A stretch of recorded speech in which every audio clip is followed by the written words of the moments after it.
بسم الله الرحمن الرحیم. السلام علیکم. زه محمد حذیفه او تاسو ګورئ هوای نیوز. د هوای نیوز کتونکو هوای نیوز یوه نوې سلسله شروع کړې ده د اسلامي مسایلو فرایض په نوم چې پکې به تاسو ته مولوي عطاالله صاحب د هوای نیوز په سکرین باندې اسلامي مسلې او فرایض د وخت مناسبت سره بیانوي. مولوي عطاالله صاحب د جامعة الرشید کراچي نه علم حاصل کړی او د جامع امام ابو حنیفه ګلرسوات منتظم دی. د ننني پروګرام کې به تاسو ته مولوي عطاالله صاحب د عید الاضحی او بیا د قربانۍ فرایض او مسایل بیانوي، کوم چې د عید الاضحی نه مخکې زده کول چې ډېر ضروري دي. أعوذ بالله من الشيطان الرجيم. بسم الله الرحمن الرحيم. قال تعالى: ولكل أمة جعلنا منسكا ليذكروا اسم الله على ما رزقهم من بهيمة الأنعام. وقال رسول الله صلى الله عليه وسلم: من كان له سعة ولم يضحي فلا يقربن مصلانا. صدق الله العظيم وصدق رسوله النبي الكريم.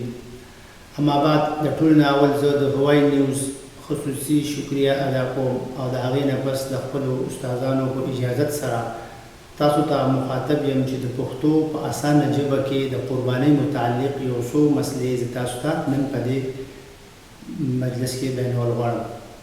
د ټولو نه اول د قربانۍ پس منظر.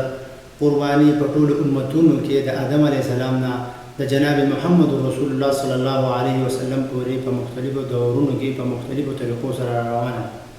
د ابراهیم علیه السلام په زمانه کې چونکې د جدا او خصوصي اهمیت حامل شوه، د دې وجې نه د سنت ابراهیمي وویلی شو. هغه مشهوره واقعه چې په هغې کې هغه خپل بچی اسماعیل علیه السلام د الله په نوم ذبح کوو، کومه چې یو پښتو اردو هره ژبه کې اسانه او مختصرا مشهوره قصه ده.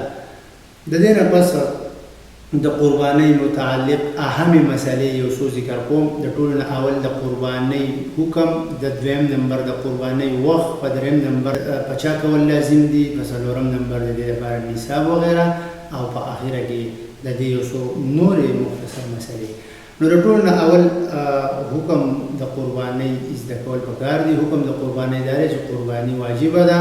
په چا باندې واجبه ده؟ دا څلور شرایط دي. نمبر 1، په مسلمان باندې واجبه ده، ځکه چې دا یو قربت دی، لأنها قربة والکافر لیس من اهل القرب.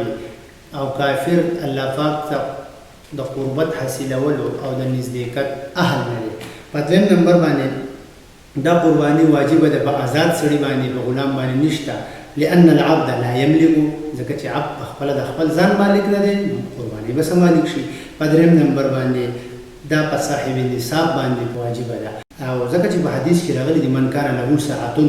او په څلورم نمبر باندې په مقیم باندې دا واجبه ده. عن علي رضی الله تعالی عنه قال: ليس على المسافر اضحیة. په مسافر باندې قرباني نشته. قرباني عید الاضحی دا غټ اختر ته ویل کېږي، او چونکې په دې کې ذبح کولی کېږي، د دې وجې نه د عید الاضحی ویلی کېږي، یعنې د حلالولو اختر. د دې نه بعد نصاب د قربانۍ راځي. نصاب د قربانۍ دا دی 5 شیونه دي: سره زر، سپین زر، او مال تجارت، نقدي، او دغه رنګې د ضرورت نه زیات چې کم سامان وي دا د چا سره موجود وي، ټولو مجموعه 52 تولې سپینو زرو ته ورسي، نو په هغه سړي باندې قرباني واجبه ده. هغه سامان کم چې په کال کې یو ځل هم نه استعمالېږي، هغې ته د ضرورت نه زیات سامان ویلی کېږي. د نمایش لپاره، د نمود لپاره ټي وي، ډیش، انټینا وغیره په کور کې ساتل، یا هغه شی چې په هغې باندې دنیوي سټیټس خلک ځانه ساتي، نو په هغه د ضرورت نه زیات سامان دی او هغه په ضرورت اصلیه کې نه راځي. د دې نه به د قربانۍ د څاروي په باره کې مسله راځي. نو د قرباني په کومو څاروو باندې کېږي؟ په کورنیو څاروو باندې کېږي. هغه څاروي کوم چې په کور کې ساتلی کېږي: ګډه، بیزه، غوا، میخه او اوښ. دا داسې شیزونه دي چې په دې باندې قرباني کېږي، که نر وي او که ماده وي. عمر او شرایط د دې لپاره دا دي چې د ګډې او د بیزې لپاره 1 کال شرط دی، د غوا او د میخې لپاره 2 کاله شرط دی، د اوښ لپاره 5 کاله شرط دی. دلته یو اهمه مسله دا ده چې که فرض که ګډه د 6 میاشتو یا د 6 نه اباو وي، خو هغه چې د کنډک سره یا د نظر په تخمینې سره وکتلی شي او هغه غټ محسوسیږي، نو په دغه ګډه باندې هم قرباني کېږي. دا حکم خاص دی صرف او صرف د ګډې لپاره، د بیزې لپاره نه دی. شپږو میاشتو دا استثنا چې کومه حاصله ده دا صرف د ګړې لپاره ده. د دې نه بعد زیات تر پښتانه یا زموږ په کلو کې خلک د څاروي غاښونه ګوري. نو دلته دا یوه اهمه مسله زده کوي چې که فرض که عمر د څاروي پوره وي غاښونه یې نه ومومي نو بیا پرې قرباني کېږي. غاښونه جزء لازمي څنګه چې نور شیزونه یې داسې نه دی. لہذا په دې کې هم لږ احتیاط کول پکار دي. د قربانۍ د څاروو عمر چونکې بیان شو وخت به دی چې د عید الاضحی په ورځ باندې په کمو ځایونو کې چې د اختر لمونځ شروع شي او د هغې درېیمې ورځې د مازدیګر د پورې اجازت دی. د 4 نمبر مسله به بیانوو چې آیا د قربانۍ کولو په وخت کې د څاروي د څرمن به څه کېږي. نو د څاروي د څرمن په باره کې مسله دا ده چې دا مالک په خپل استعمال کې هم راویستی شي. استعمال کې راویستل خرڅول د هغې پیسې اخیستل دا د مالک دپاره جایز نه دي. امام له ورکول په اجرت کې د جومات مولوي صاحب له چې ستا 3000 روپۍ تنخوا ده د 1000 روپیو د څرمن شو 2000 روپۍ به ته په اجرت کې میلاو شي دا هم جایز نه دي.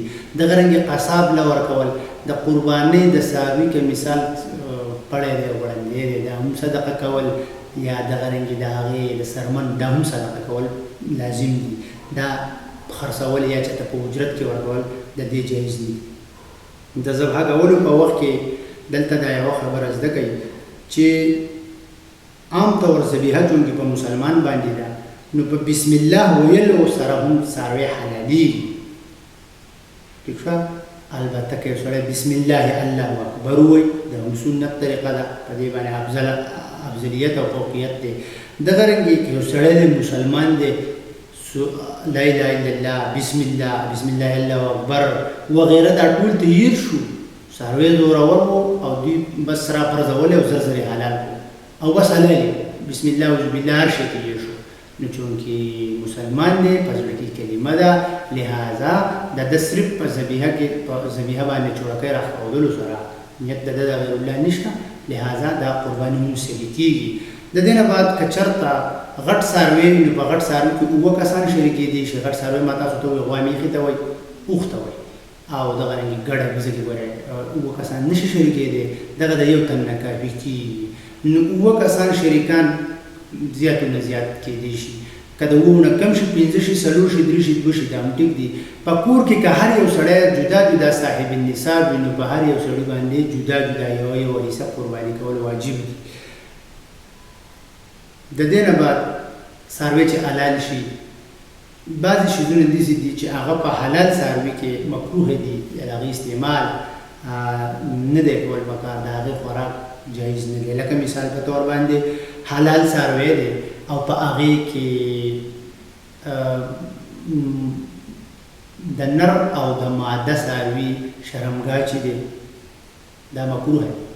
دغه رنګې غدود او بهیدونکي وینه دا داسې شیزونه دي چې د دې استعمال په مسلمان باندې رسول الله صلی الله علیه وسلم مکروه ګڼلي دي. هغې لره خصیتین وغیره دا چې دي دا شیزونه تریخې شو دا جایز نه دي چې دا د استعمال کړي. بقایا که یو سړی د قربانۍ د غوښې مصرف څه دی دا تپوس وکړي نو د قربانۍ د غوښې مصرف دا دی که دا مالک په خپله باندې ټوله وکړي دا هم ښه خبره ده چا یې نه ورکوي. خو افضله بهتره طریقه دا چې دا درېسي شي څنګه چې زموږ په بلادو کې دا رواج عام دی ځان له خپلو خپلوانو له رشتهدارو له دغه رنګ او په اخر کې غریبانان دې سره کې وساتي نو دا ډېره ښه خبره ده. اوس یو څو اهمې مسلې داسې دي د قربانۍ د څاروي په باره کې چې هغه بیانول لږ ضروري ګڼم. د ټول نه اول چې کله قرباني کوي او شریکان راجمع کوي نو دی به خپل شریک ته وګوري چې آیا د شریک آمدني یا د شریک پیسې دا مشتبه دي حرامې دي او که نه د سود پیسې دي یا غلطې پیسې دي. نو چې کله قرباني کوئ او په شراکت حصو باندې کوئ نو بیا خپل شریک ته ګورئ. دغه رنګې چونکې حدیث مبارک دی انما الاعمال بالنیات ټول عملونه په نیت سره معتبر دي نو د هر شریک نیت ته به هم کتلی کېږي چې د کوم سړي د غوښې نیت و د نمود یعنې د نوم غټولو یا خامخا نور څه مقصد وي نو د هغه هم د هغه د وجې نه د نورو شریکانو قرباني هم خراب کېږي. په حقیقت کې که یو سړی د قربانۍ په څاروي کې حصه شریکه کړي سړی د عقیقه کول غواړي د قربانۍ په څاروي کې هغه خپل یو حصه واخلي او نیت یې هغه دا هم ټیک ته جایز ده. دغه رنګې درېیمه مسله دا ده چې ګوډ څاروی چې هغه په یوه خپه باندې ګوډ وي خو ډېر ګوډ نه وي، معمولي خپه لګوي، یعنې معمولي به د خپه کې کږوالی راځي یا داسې لږ فرق پکې راځي، نو دې قرباني خو جایز ده. البته که ډېر ګوډ وي او خپه بالکل په ځمکه نشي لګولی، بس فقها وایي چې قربانګاه ته هم په خپله نشي تللی یا په خپله ګولو کې بالکل ښکته پورته کېږي، ډېر زیات ګوډوالی پکې وي، نو د هغې قرباني بیا جایز نه ده. 4 نمبر مسله دا ده چې د کم څاروي غاښ مات شوي لږ 3 حصې د 3 حصې نه کم، نو د هغې قرباني جایز ده. خو که د 3% یا 3 حصې نه سیوا مات شوي وي په هغې باندې بیا واښه هم نشي خوړی، نو د داسې قسمه څاروي قرباني جایز نه ده. 5 نمبر مسله ده خسي. بعضې غویان یا سنډاګان دا خلکو خسي کړي، نو د خسي څاروي آیا قرباني جایز ده که نه ده جایز؟ نو فقهای کرام لیکي چې چونکې د دې سره د څاروي په قربانۍ په عدم جواز هېڅ فرق نه پرېوځي، لهذا د خسي څاروي قرباني هم جایز ده. دلته یوه اهمه مسله بله دا هم ده چې د شریک نه به اجازت اخیستل ضروري وي، او زموږ په روایت کې چونکې زیاتتر دا اذن عام ګڼلی کېږي، یعنې هر شریک ته اجازت وي، لهذا د شریک موجودېدل که هغه نه وي او دی خپل وکیل جوړ کړی وي دی قرباني وکړي نو هم جایز دي.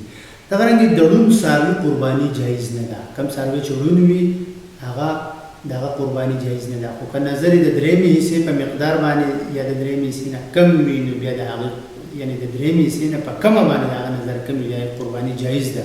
ښکار که چاته مات شوی لیکن د جرړې نه نه وتې، بالکل د ویښه نه وتې، د هغې هم قرباني صحیح ده. خو دغه رنګې که د ویښه مات شوي یا د دې نه سیوا مات شوي وي نو بیا جایز نه ده. 9 ذوالحجې د سحر د مانځه نه شروع شي او د 13 ذوالحجه د مازدیګر د مانځه پورې وخت داسې دی چې په دې کې به تکبیرات تشریق ویلی کېږي. تکبیرات تشریق په باره کې اهمه مسله دا ده چې تکبیرات تشریق چې کله جناب خلیل الله ابراهیم علیه السلام اسماعیل علیه السلام راوغورځولو او هغې حلالولو، نو جبریل امین د اسمان نه ګډ راوړو او هغه بې اختیاره دا وفرمیل چې الله اکبر الله اکبر. نو چې کله ابراهیم علیه السلام جبریل امین له راولیدو نو بې اختیاره د خولې نه دا ووتل چې لا اله الا الله والله اکبر. او چې کله اسماعیل علیه السلام هغه فدیه ولیده، هغه ګډې ولیده کومه چې د هغو په بدل کې حلاله شوې وه، نو بې اختیاره یې وفرمیل الله اکبر ولله الحمد. نو ټول تکبیرات تشریق د دې 3 خبرو خلاصه شوه: الله اکبر الله اکبر لا اله الا الله والله اکبر الله اکبر ولله الحمد. د هر فرض مانځه پسې په هر مسلمان باندې دا یو ځل ویل لازم دي. سړي به یې په چوت اواز سره وایي، ښځې به یې په رو اواز سره وایي.